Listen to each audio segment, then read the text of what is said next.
Welcome to the deep dive. You're probably here because you've been hearing about that Real ID deadline, May 7th, 2025. Yeah, it's coming up. It is. So we've gathered a bunch of info, dug through the details, and we're going to break down what Real ID actually is, how it affects flying, and, what you need to do. Sounds good. And first off, it's interesting because Real ID, despite the name, it's not really a national ID card. Right.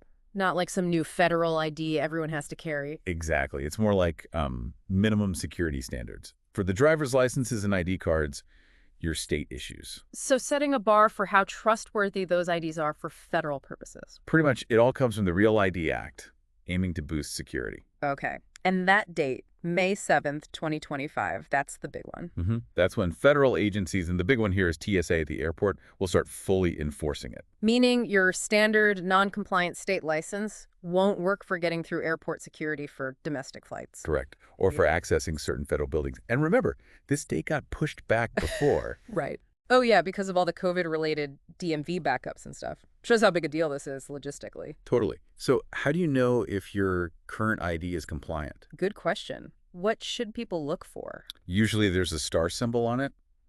The color might vary state by state. Okay, a star. What else? Some states have enhanced driver's licenses, EDLs. They also work and often have a little American flag. And if it doesn't comply? It might literally say something like, not for federal purposes or federal limits apply. That's a dead giveaway. Got it. So let's talk air travel after May 7th, 2025, the practical side. Okay, so if you're 18 or older, flying domestically, TSA officers at the checkpoint will require ID that meets these Real ID standards. And that applies to everyone, even if you've got TSA pre-check. Yep. Even pre-check members need compliant ID. Okay. So what happens if you get to the airport and you don't have a Real ID or one of the other accepted forms? Well, first, expect delays. They have procedures to try and verify your identity through other means. But it's not guaranteed. Not at all. If they can't confirm who you are, you could actually be denied boarding, turned away at security. Wow. Okay. So the advice there is probably get there early. PSA actually suggests arriving at least 3 hours early if you know you don't have the right ID, just in case. 3 hours? That's significant. What about children? Under 18? Generally, kids under 18 traveling domestically with an adult companion don't need to show ID for TSA, so the Real ID requirement doesn't directly apply to them at the checkpoint. But check with the airline anyway, probably. Always a good idea. Airlines might have their own rules for minors, especially if they're traveling alone. Okay. Now, this is really important.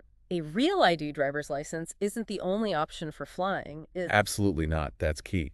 TSA accepts several other forms of identification. Like what? What are the main alternatives? Your U.S. passport, obviously. The book or the passport card.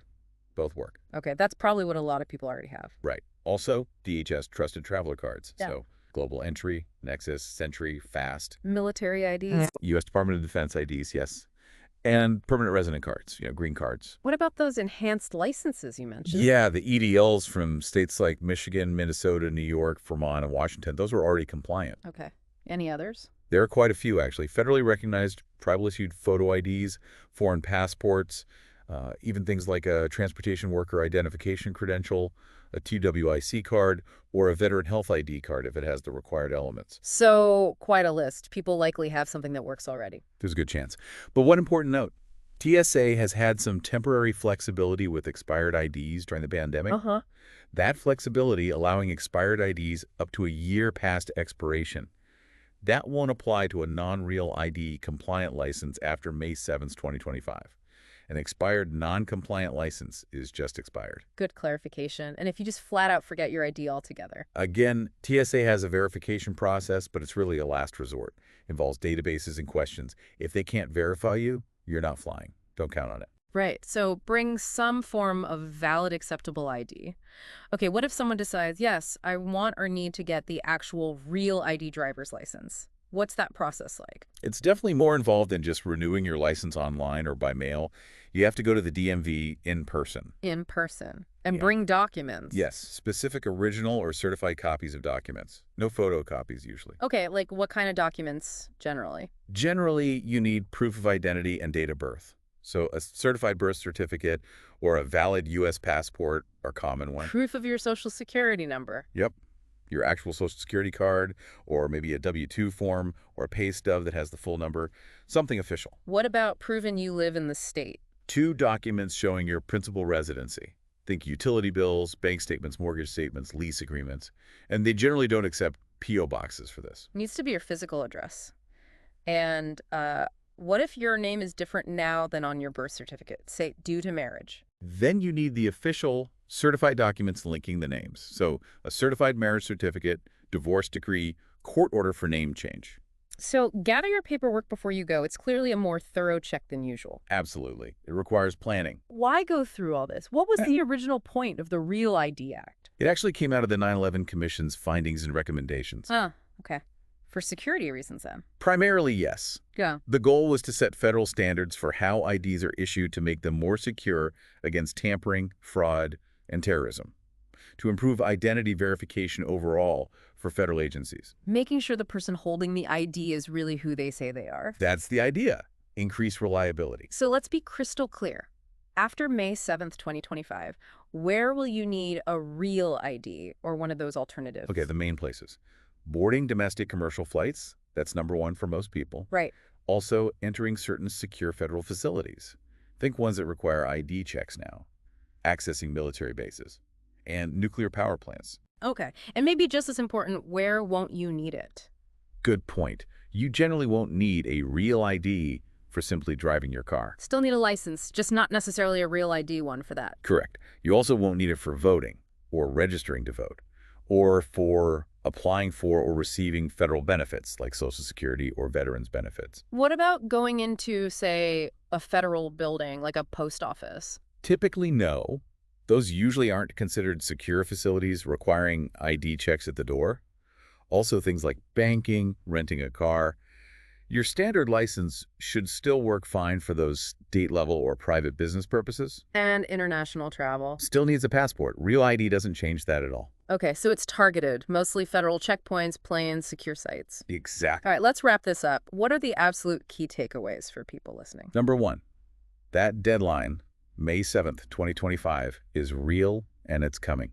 It mainly impacts your ability to fly domestically and access certain federal sites. #2, you have options.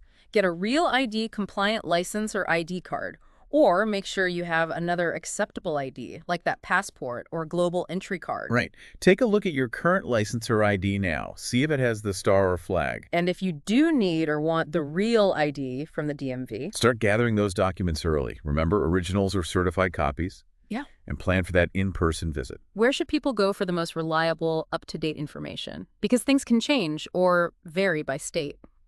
Definitely stick to official sources. The Department of Homeland Security website, that's dhs.govreal.id, the TSA website, tsa.govreal.id. And their state DMV. Absolutely critical. Your specific state's DMV website will have the exact document checklist you need, appointment info, FAQs, everything tailored to where you live. Excellent. Avoid the rumors, go straight to the source. Mm-hmm. So as we finish, it kind of makes you think, doesn't it, about this balance between, security and personal convenience when it comes to proving who we are. It really does. And it raises questions about the future, too. Like, could secure digital IDs eventually play a bigger role in this kind of verification?